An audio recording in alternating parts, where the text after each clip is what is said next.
آج کی نماز تراویح میں سورہ ہود اور اس کے بعد سورہ یوسف کا کچھ حصہ تلاوت کیا گیا ہے۔ سورہ ہود یہ ایک ایسی صورت ہے کہ جس میں سابقہ انبیاء کے واقعات، ان نے اپنی قوم کو کس طرح سے دعوت دی اور ان کی قوم نے کس طرح سے ان کو جھٹلایا اور ان پر پھر عذاب کی کیفیت اور کس طرح سے اللہ تعالیٰ نے ان پر عذاب بھیجا، اس کا تذکرہ ہے۔ اور اللہ رب العالمین کی توحید اور وحدانیت کا بار بار اس میں تذکرہ ہوا ہے۔ یہ ایک ایسی صورت ہے کہ جس کے بارے میں نبی مکرم صلی اللہ علیہ وسلم نے فرمایا تھا کہ اس صورت نے مجھے بوڑھا کر دیا ہے۔ حضرت ابوبکر صدیق رضی اللہ تعالیٰ عنہ نے پیارے رسول صلی اللہ علیہ وسلم سے ایک دفعہ دریافت کیا، سوال کیا کہ اللہ کے رسول آپ بوڑھے ہو گئے ہیں، تو فرمایا کہ شیبتنی ہود والمرسلات والواقعہ، فرمایا کہ مجھے قرآن مجید کی چند صورتوں نے بوڑھا کر دیا ہے، ان میں سے ایک صورت سورہ ہود، اور پھر فرمایا سورہ مرسلات، سورہ واقعہ اور سورہ نبا، کیونکہ ان صورتوں میں قیامت کا ذکر ہے اور اللہ رب العالمین نے جن قوموں پر عذاب بھیجا ہے اس کا ذکر سورہ ہود میں ہے۔ تو اس لیے نبی مکرم صلی اللہ علیہ وسلم نے فرمایا کہ ان صورتوں کی وجہ سے میرے اوپر بڑھاپا آ گیا ہے، یعنی سوچ اور وچار کرنے سے، فرمایا کہ میں ان صورتوں کو پڑھ کر بوڑھا ہو گیا ہوں۔ تو ان صورتوں میں سے ایک یہ صورت ہے سورہ ہود۔ اس میں اللہ رب العالمین نے شروع میں اس بات کا ذکر کیا ہے، کتاب احکمت آیاتہ ثم فصلت من لدن حکیم خبیر،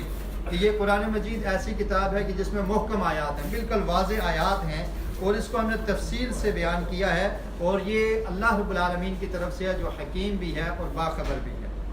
تو اس کی ابتدائی آیات ہم کل تلاوت کر چکے تھے۔ آیت نمبر 6 میں اللہ رب العالمین نے یہ ذکر کیا کہ زمین پر جتنے بھی جاندار ہیں، جتنے بھی چوپائے ہیں، جتنے بھی چلنے والے ہیں، انسان ہوں، جانور ہوں، حیوان ہوں، کیڑے مکوڑے ہوں، جو کچھ بھی ہے، ان سب کو رزق دینا یہ میری ذمہ داری ہے۔ فرمایا وَمَا مِن دَابَّةٍ فِي الْأَرْضِ إِلَّا عَلَى اللَّهِ رِزْقُهَا، کہ جو بھی زمین پر چلنے والی چیزیں ہیں ان کا رزق ہمارے ذمہ ہے۔ وَيَعْلَمُ مُسْتَقَرَّهَا وَمُسْتَوْدَعَهَا كُلٌّ فِي كِتَابٍ مُبِينٍ، اور ان کا رزق کس جگہ پر ہے، کہاں پر موجود ہے، یہ ہم نے اپنی کتاب میں لکھ رکھا ہے۔ آپ دیکھیں ایک کالے رنگ کی چیونٹی کالے پتھر کے نیچے رات کے اندھیرے میں وہاں پر جا کر اپنا رزق حاصل کرتی ہے، اس کو اللہ رب العالمین وہاں تک پہنچا دیتے ہیں، کیونکہ اللہ تعالیٰ کو پتہ ہے کہ اس کا رزق وہاں پر ہے، اور اللہ تعالیٰ وہاں پر جانے کا اس کے لیے ذریعہ مہیا کر دیتے ہیں یا اس کو وہاں پر پہنچا دیتے ہیں۔ اور اس کے بعد فرمایا کہ 6 دنوں میں ہم نے آسمانوں اور زمین کو پیدا کیا، وَكَانَ عَرْشُهُ عَلَى الْمَاءِ، اور آسمان و زمین کی تخلیق سے پہلے اللہ کا عرش پانی پر تھا، تو اس کے بعد اللہ تعالیٰ نے 7 آسمانوں سے اوپر اللہ رب العالمین کا عرش ہے۔ لِيَبْلُوَكُمْ أَيُّكُمْ أَحْسَنُ عَمَلًا، اور فرمایا کہ یہ تمہاری آزمائش کے لیے کہ تم میں سے اچھے اعمال کرنے والا کون انسان ہے۔ تو اس کے بعد اللہ رب العالمین نے اسی صورت کی آیت نمبر 15 میں 13 میں یہ ارشاد فرمایا کہ ام یقولون افتراہ قل فاتوا بعشر سور مثلہ، کہ یہ لوگ جو کہتے ہیں کہ قرآن مجید اللہ کا کلام نہیں ہے، تو فرمایا کہ ان کو کہو کہ اس جیسی 10 صورتیں لا کر دکھاؤ۔ تم یہ کہتے ہو کہ نبی مکرم صلی اللہ علیہ وسلم نے خود سے بنا لیا ہے، تو تم بھی عرب ہو، تم 10 صورتیں بنا کر دکھاؤ۔ اور اللہ رب العالمین نے قرآن مجید میں مختلف مقامات پر عرب کو اور قیامت تک آنے والے لوگوں کو یہ چیلنج کیا ہے کہ اس جیسی 10 صورتیں لا کر دکھاؤ، اس جیسی ایک صورت لا کر دکھاؤ، اس جیسی ایک آیت لا کر دکھاؤ، لیکن یہ قرآن کا معجزہ ہے اور یہ اللہ کا کلام ہے کہ اس جیسا قرآن یا اس جیسی ایک صورت ایک آیت بھی بنانا کسی انسان کے بس کی بات نہیں ہے۔ اور پھر اللہ رب العالمین نے مشرکین کے یہ حالات بیان کیے کہ جو مشرک دنیا کی زندگی ہی چاہتے ہیں اور چاہتے ہیں کہ دنیا میں ہمیں سب کچھ مل جائے، اور اگر کوئی نیکی کا کام کرتے ہیں تو اس کا بدلہ بھی ان کو دنیا میں دے دیا جاتا ہے۔ فرمایا من کان یرید الحیات الدنیا وزینتها نوفی الیہم اعمالہم، کہ جو انسان دنیا کی زندگی اور اس کی زیب و نمائش اور اس کی زینت کو چاہتا ہے تو ہم اس کے کام کا بدلہ پورے کا پورا اس کو دنیا میں عطا کر دیتے ہیں۔ تو جو مشرک ہے اگر دنیا میں رہ کر یا کافر ہے، کوئی اچھے اعمال کرتا ہے، رفاع عامہ کا کام کرتا ہے یا کوئی بھی کام کرتا ہے، تو اس کا بدلہ اس کو دنیا میں ہی پورے کا پورا دے دیا جاتا ہے۔ اور اسی طرح مفسرین نے کہا ہے کہ اس سے مراد ریاکار اور گناہگار لوگ بھی ہیں، کہ جو لوگ دنیا کے پیچھے پڑے ہوئے ہیں کہ دنیا میں ہی ہمیں سب کچھ مل جائے، تو اللہ تعالیٰ ان کو دنیا میں سب کچھ عطا کر دیتے ہیں، اور جو انسان ریاکاری کے لیے کوئی کام کرتا ہے تو اللہ تعالیٰ اس کا بدلہ بھی اس کو دنیا میں دے دیتے ہیں، اور قیامت کے دن ریاکار کے بارے میں کہا جائے گا، اللہ تعالیٰ فرمائیں گے کہ تو نے جھوٹ بولا ہے، تو نے یہ عمل لوگوں کو دکھانے کے لیے کیا تھا، لوگوں نے جو کچھ تجھے کہنا تھا کہہ دیا، آج میرے پاس تیرے لیے کوئی بدلہ نہیں ہے۔ تو اللہ تعالیٰ فرماتے ہیں کہ جو انسان دنیا کی زندگی کو چاہتا ہے، نوفی الیہم اعمالہم، ہم دنیا میں اس کو پورا اس کے اعمال کا بدلہ دے دیتے ہیں، وہم فیہا لا یبخسون، اس میں کسی چیز کی کمی نہیں آنے دیتے۔ اولئک الذین لیس لہم فی الآخرۃ الا النار، لیکن یاد رکھو کہ ایسے لوگوں کو جن کو دنیا میں بدلہ مل گیا تو قیامت کے دن ان کے لیے آگ کے سوا ان کے لیے اور کچھ نہیں ہے۔ تو یہ ایسے لوگ ہیں کہ جو دنیا ہی کو چاہتے ہیں، تو اللہ تعالیٰ فرماتے ہیں کہ دنیا کی زندگی تو ہم ان کو دے دیں گے، لیکن آخرت میں ان کو کچھ نہیں ملے گا۔ اس کے بعد چند آیات کے بعد اللہ تعالیٰ نے انبیاء کا تذکرہ شروع کیا، کیونکہ مشرکین نبی مکرم صلی اللہ علیہ وسلم کو طرح کی تکالیف دیتے تھے اور آپ کو باتیں کیا کرتے تھے، کبھی کہتے قرآن اللہ کی طرف سے نہیں ہے، آپ نے خود بنایا ہے، کبھی آپ کو شاعر اور مجنون، اور کبھی یہ کہتے کہ ہمارے پاس کوئی معجزات لائے جائیں۔ تو اللہ رب العالمین نے پیارے رسول صلی اللہ علیہ وسلم کو تسلی دینے کے لیے انبیاء کا تذکرہ کیا کہ سابقہ انبیاء کی امتوں نے بھی ان کے ساتھ ایسا ہی کیا ہے، انہوں نے بھی انبیاء کی دعوت کو قبول نہیں کیا۔ تو آیت نمبر 25 میں اللہ رب العالمین نے نوح علیہ السلام کی قوم کا تذکرہ کیا، وَلَقَدْ أَرْسَلْنَا نُوحًا إِلَىٰ قَوْمِهِ إِنِّي لَكُمْ نَذِيرٌ مُّبِينٌ، فرمایا کہ ہم نے نوح علیہ السلام کو ان کی قوم کی طرف بھیجا اور انہوں نے کہا کہ میں تمہیں ڈرانے والا ہوں، واضح ڈرانے والا ہوں، اور اللہ کی عبادت کرو اور اللہ کے عذاب سے جو دردناک عذاب ہے اس سے ڈر جاؤ۔ تو نوح علیہ السلام کی قوم میں سے جو بڑے لوگ تھے انہوں نے کہا فَقَالَ الْمَلَأُ الَّذِينَ كَفَرُوا مِنْ قَوْمِهِ مَا نَرَاكَ إِلَّا بَشَرًا، اے نوح ہم تو آپ کو ایک انسان سمجھتے ہیں، جیسے ہم بشر ہیں ایسے آپ بشر ہیں، اور آپ ہماری طرح کے ہیں، ہمیں آپ پر یعنی کوئی فضیلت نظر نہیں آ رہی۔ وَمَا نَرَاكَ اتَّبَعَكَ إِلَّا الَّذِينَ هُمْ أَرَاذِلُنَا، اور ہم میں سے جو کمزور لوگ ہیں، جو ذلیل لوگ ہیں، وہ تیری بات کو ماننے والے ہیں۔ ایک تو ہماری طرح کا انسان ہے، تو آپ کہتے ہیں کہ میں نبی ہوں یا اللہ کی طرف سے رسول ہوں، آپ تو ہماری طرح کے انسان ہیں، اور دوسری بات یہ ہے کہ ہمارے جو بڑے بڑے سیانے لوگ ہیں جن کے پاس مال و دولت ہے یا جن کی کوئی معاشرے میں قدر ہے، وہ لوگ تو آپ کی پیروی نہیں کرتے، آپ کی پیروی کرنے والے اراذلنا، ہم میں سے جو بالکل جن کی رائے کی کوئی ویلیو نہیں ہے، بعد یہ رائے جن کو کوئی پوچھتا نہیں ہے، وہ آپ کی اطاعت کرنے والے ہیں۔ وما نرى لكم علينا من فضل، تو ہمیں کوئی فضیلت نظر نہیں آتی، نہ آپ کی اور نہ ہی آپ کے پیروکاروں کی۔ بل نظنكم كاذبين، بلکہ ہم تو آپ کو جھوٹا سمجھتے ہیں۔ تو یہ نوح علیہ السلام کی قوم نے کہا کہ ہم آپ کو جھوٹا سمجھتے ہیں، تو پھر نوح علیہ السلام نے ان کو تبلیغ کی اور ان کو سمجھایا، اس کا اللہ رب العالمین نے قرآن مجید میں تفصیل کے ساتھ ذکر کیا۔ تو جب یہ قوم بالکل ماننے سے انکار کر گئی، نوح علیہ السلام نے، یہ آیت پیچھے بھی گزر چکی ہے نبی مکرم صلی اللہ علیہ وسلم کے بارے میں، تو نوح علیہ السلام نے بھی اپنے قوم کو یہی کہا کہ تم یہ چاہتے ہو کہ میں ان لوگوں کو دور کر دوں یا اس طرح کی باتیں کرتے ہو یا تم پر عذاب لے آؤں، تو یہ میرے بس کی بات نہیں ہے، کیونکہ ولا اقول لكم عندي خزائن اللہ، میں یہ نہیں کہتا کہ میرے پاس اللہ کے خزانے ہیں، جو مانگو گے میں دے دوں گا، ایسی بات نہیں ہے، اور میں اللہ کا رسول ہوں، میں خزانے میرے پاس نہیں ہے، میں یہ کام نہیں کر سکتا۔ ولا عالم الغیب، اور میں غیب بھی نہیں جانتا، میرے پاس غیب کا علم نہیں ہے کہ کب تمہارے اوپر عذاب آنے والا ہے۔ ولا اقول انی ملک، اور میں فرشتہ بھی نہیں ہوں، میں یہ نہیں دعویٰ کرتا کہ میں فرشتہ ہوں۔ ولا اقول للذی تزدری اعینکم لن یؤتیہم اللہ خیرا، اور میں کچھ بھی نہیں کہہ سکتا کہ کوئی بھلائی کی بات اللہ رب العالمین فلاں کو نہ دے۔ تو یہ نبی حضرت نوح علیہ السلام نے اس چیز کا انکار کر دیا۔ پھر نوح علیہ السلام کی قوم کہنے لگی کہ بہت زیادہ باس اور مباحثہ ہو گیا ہے، آپ جو چاہتے ہیں تو ہم پر عذاب آ جائے، آپ بار بار ہمیں ڈراتے ہیں کہ اللہ کا عذاب آئے گا، تو اس عذاب کو آنے دیجئے۔ تو پھر ان پر اللہ رب العالمین کی طرف سے عذاب آیا، اس کا ذکر اللہ تعالیٰ نے کیا کہ نوح علیہ السلام نے ہم نے حکم دیا غصنا الفلک بأعیننا، کہ آپ ایک کشتی تیار کریں اور وہ ہماری آنکھوں کے سامنے تیار کریں، یعنی مطلب یہ ہے کہ جس طرح ہم آپ کو بتاتے جائیں گے ایسے ہی آپ نے کشتی بنانی ہے، اور پھر یہ آپ کی قوم کے جو ظالم لوگ ہیں یہ پانی میں غرق ہو جائیں گے۔ پھر کشتی تیار ہوئی، وَيَصْنَعُ الْفُلْكَ وَكُلَّمَا مَرَّ عَلَيْهِ مَلَأٌ مِّن قَوْمِهِ، تو کشتی تیار کر رہے تھے، تو جب بھی کسی اس قوم کا کوئی بڑا آدمی گزرتا سَخِرُوا مِنْهُ، تو نوح علیہ السلام کی مذاق اڑاتے، پانی تو نظر نہیں آ رہا، کشتی چلا رہے ہیں، پانی کے بغیر یہ کشتی چلانے لگے ہیں۔ قَالَ إِن تَسْخَرُوا مِنَّا فَإِنَّا نَسْخَرُ مِنْكُمْ، تو نوح علیہ السلام نے کہا کہ تم ہم سے مذاق کرتے ہو، وقت آنے والا ہے ہم تم سے مذاق کریں گے۔ اور پھر فرمایا فَسَوْفَ تَعْلَمُونَ مَن يَأْتِيهِ عَذَابٌ، اور تم جان لوگے کہ اللہ تعالیٰ کا عذاب کیسے آتا ہے۔ پھر اللہ تعالیٰ فرماتے ہیں کہ ہمارا عذاب آ گیا، حتیٰ اذا جاء امرنا وفارت تنور، تو یہ اللہ تعالیٰ نے ایک نشانی بتائی تھی کہ تنور جو جہاں پر آگ جلتی ہے وہاں سے پانی کا چشمہ پھوٹ پڑے گا،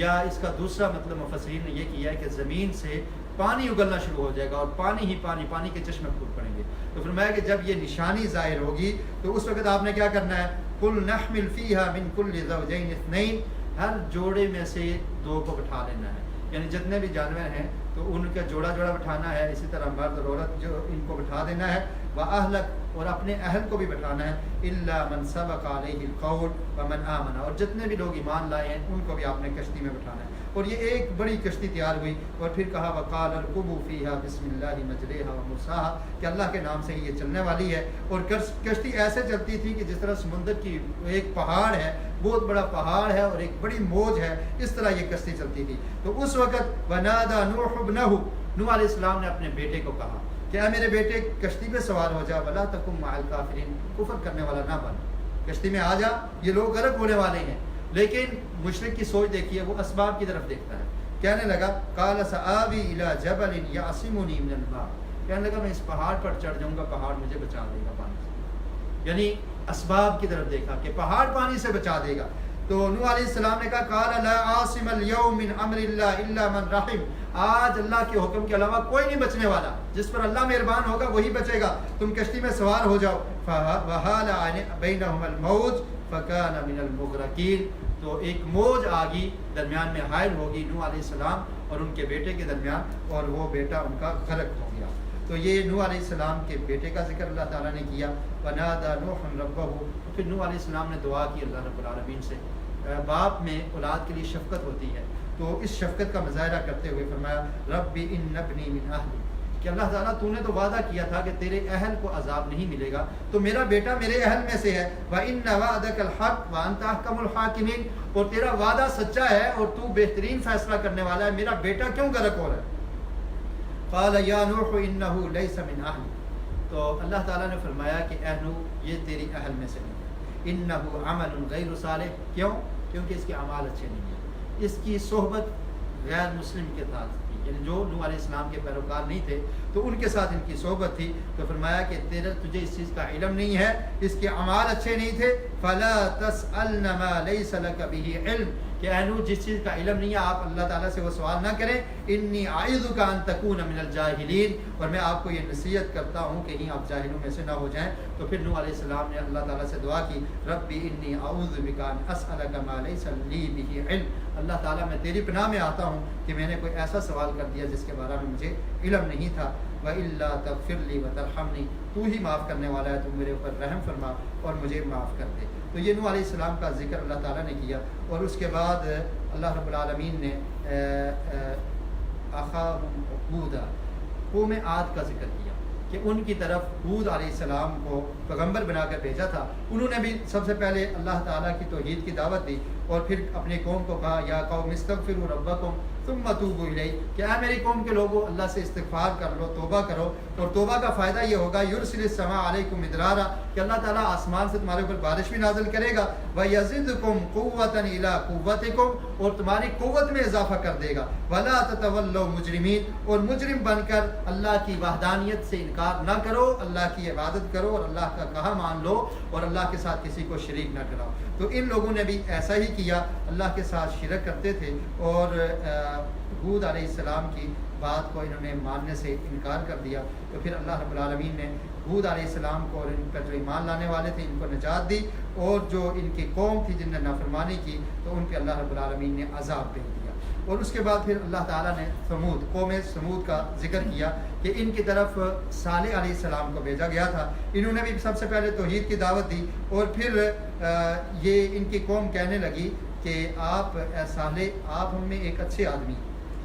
تو آپ ہمیں اس چیز سے منع کرتے ہیں ما یعبد آباؤنا، جس کی ہمارے آباء اجداد عبادت کرتے تھے، ہم اس کو چھوڑ دیں، تو ایسا ہم نہیں کر سکتے۔ تو پھر صالح علیہ السلام نے ان کو مزید دعوت دی، اور اس کے بعد اللہ رب العالمین کی طرف سے جو نشانی انہوں نے مانگی تھی ناقۃ اللہ، وہ اونٹنی ظاہر ہوئی، فَذَرُوهَا تَأْكُلْ فِي أَرْضِ اللَّهِ، تو صالح علیہ السلام نے فرمایا کہ اس کو زمین پہ کھانے دو، اس کو کچھ نہیں کہنا، اور ان بدبختوں نے اس کے پاؤں کو کاٹ دیا۔ تو پھر صالح علیہ السلام نے فرمایا کہ 3 دن انتظار کرو، اللہ رب العالمین کی طرف سے تمہارے اوپر ایک عذاب آنے والا ہے۔ اور ایک چیخ کی آواز آئی جس کی وجہ سے یہ اپنے گھروں میں ہی غرق ہو گئے اور کوئی بھی ان میں سے نہ بچ سکا۔ اس کے بعد اللہ رب العالمین نے ابراہیم علیہ السلام کا تذکرہ کیا، وَلَقَدْ جَاءَتْ رُسُلُنَا إِبْرَاهِيمَ بِالْبُشْرَىٰ قَالُوا سَلَامًا، کہ ابراہیم علیہ السلام کے پاس کچھ اللہ کے فرشتے آئے اور آ کر کہا سلامتی ہو آپ پر، قَالَ سَلَامٌ فَمَا لَبِثَ أَن جَاءَ بِعِجْلٍ حَنِيذٍ، تو ابراہیم علیہ السلام گھر گئے اور ایک بچڑے کا گوشت لا کر ان کے سامنے پیش کر دیا۔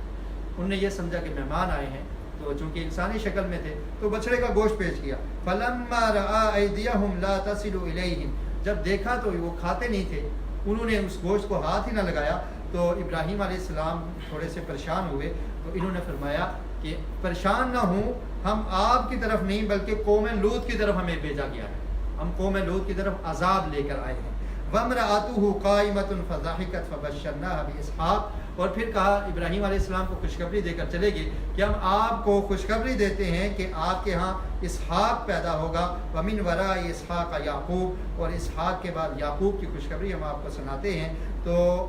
یہ خوشخبری سنا کر جب گئے تو قالت یا ویلتى أَأَلِدُ وأنا عجوز، تو ان کی اہلیہ ہنسنے لگی اور کہنے لگی کہ میں بوڑھی ہو گئی ہوں اور اب میں بچے جنوں گی، وَهَذَا بَعْلِي شَيْخًا، اور میرا خاوند بھی بڑھاپے کو پہنچ چکا ہے، تو یہ تو بڑی عجیب بات ہوگی۔ تو انہوں نے کہا فرشتوں نے اتعجبین من امر اللہ، اللہ کے معاملے میں آپ تعجب نہ کیجئے، رحمت اللہ وبرکاتہ علیکم، اللہ کی رحمتیں اور برکات ہیں آپ پر، اہل البیت، اے گھر والوں۔ تو گھر والوں کو سے مراد کون ہے؟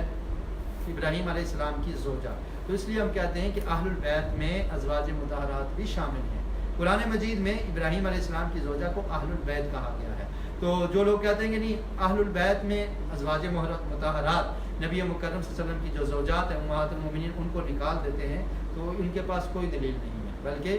اہلیہ جو ہوتی ہے وہ بھی گھر والی ہی ہوتی ہے۔ تو اللہ تعالیٰ نے فرمایا کہ خوشخبری ہے تمہارے لیے اور اللہ کی رحمت اور برکات ہوں تم پر، انہ حمید مجید۔ تو جب ابراہیم علیہ السلام سے تھوڑا سا خوف ختم ہوا اور خوشخبری سنی، تو پھر یہ لوگ انہوں نے کہا کہ ہم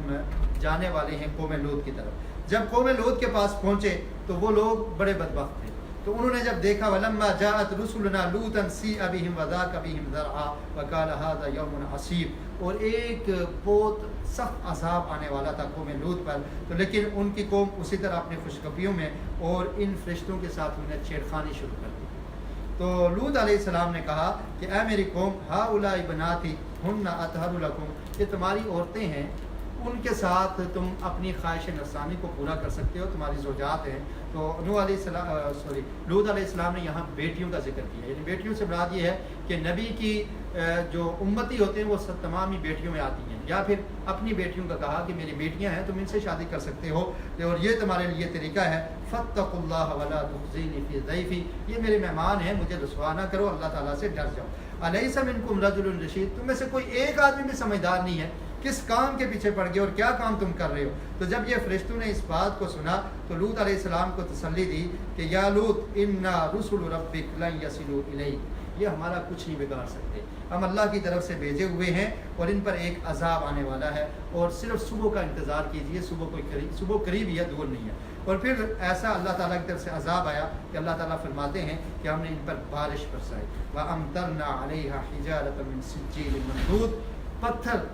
جو نوکیلے پتھر تھے ان پتھروں کی بارش اس قوم پر ہوئی اور پتھروں کو نشان لگائے ہوئے تھے، تو یہ اللہ رب العالمین نے اس بدبخت قوم پر یہ عذاب بھیجا۔ اس کے بعد اللہ رب العالمین نے وَإِلَىٰ مَدْيَنَ أَخَاهُمْ شُعَيْبًا، شعیب علیہ السلام کی قوم کا ذکر کیا مدین، اور انہوں نے بھی یہی دعوت دی۔ اس قوم میں یہ بیماری تھی کہ یہ ناپ اور تول میں کمی کیا کرتے تھے۔ آج دیکھیں کہ اس طرح کی بیماریاں تمام کی تمام اللہ تعالیٰ معاف فرمائے مسلمانوں میں پائی جاتی ہیں۔ تو یہ بھی ناپ اور تول میں کمی کیا کرتے تھے، تو شعیب علیہ السلام نے ان کو دعوت دینے کے بعد، دعوت توحید دینے کے بعد فرمایا وَيَا قَوْمِ أَوْفُوا الْمِكْيَالَ وَالْمِيزَانَ بِالْقِسْطِ، کہ انصاف کے ساتھ ماپ تول کیا کرو، کمی زیادتی نہ کیا کرو۔ تو پھر یہ کہنے لگے کہ اے شعیب، کیا تمہاری نماز ہمیں اس چیز سے روکتی ہے؟ یہ کہتی ہے کہ ہم صرف ایک اللہ کی عبادت کریں، یہ عجیب تم اللہ کی بندگی کرتے ہو ہمیں